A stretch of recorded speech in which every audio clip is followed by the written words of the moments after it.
Биздин кесиптештер камакка жатса да журналисттик ишин улантып жатышканын билдирип, өз байкоолору менен бөлүштү. Алардын айтымында Бишкектеги убактылуу кармоочу жайга камалгандар толуп кетип, киши батпай, биринин үстүнө бири чыкканчалык абалга жетип калган. Шарттары жийиркеничтүү, имараты суук. Эске сала кетсек, жакында кыйноолорду алдын алуу боюнча улуттук борбордун өкүлдөрү убактылуу кармоочу жайга барышкан. Алар да камактагы журналисттердин байкоолорун тастыкташты. Ошондой эле аталган борбордун кызматкерлери камакта кармоонун шарттарын текшеришкенде камералардагы орточо температура 12,9 градус болгон. Бул белгиленген нормадан бир топ төмөн. Жогоруда айтылган мыйзам бузулуулар боюнча протокол түзүлүп, тиешелүү органдарга жөнөтүлөт. Журналисттер убактылуу кармоочу жайда да ишин улантып, абактагыларга жардам берип жатканын кат аркылуу билдиришти.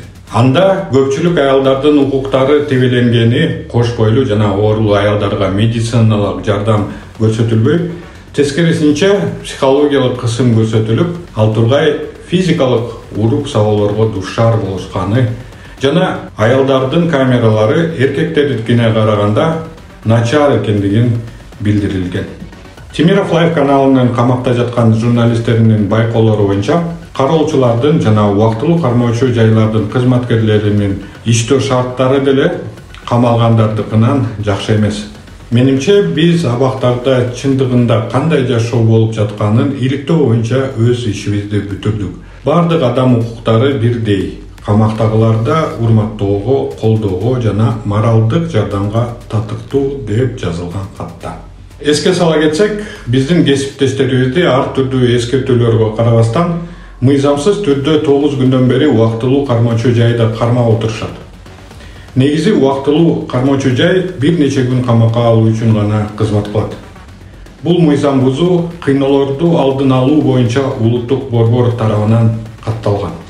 2024-жылдын 16 январында убактылуу кармоочу жайга киргизилген 11 журналист 17 январь күнү Бишкектин 1 райондук соту тарабынан 2 айга камакка алынып, СИЗО 1-ге которуп боюнча чечим чыгарылганына карабастан бизге белгисиз себептер менен убактылуу кармоочу жайда кармалып жатат. Кыргыз Республикасынын жазык процессуалдык кодексине ылайык тергөө судьясынын токтому дароо мыйзамдуу күчүнө кирет жана милдеттүү түрдө аткарылууга тийиш.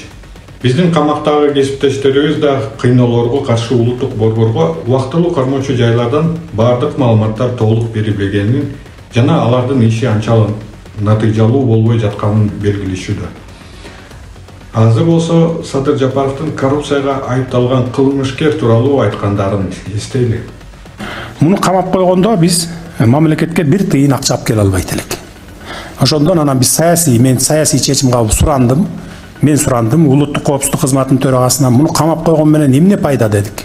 6-7 саат ошондой совещание өттү бизде. Биздин кесиптештер кандай гана кыйынчылыктар, бут тосуулар, көр казуулар болбосун, адам бойдон, журналист бойдон калууда. Мындан ары да иликтөө иштерин уланта берерин айтышууда.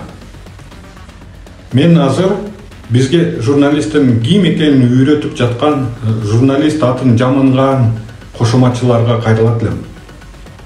Мына элдин үйүнү, элдин көзү болгон чыныгы журналист ушундай болот. А силер жөн гана элге каршы чыккан жалданмаларсыңар.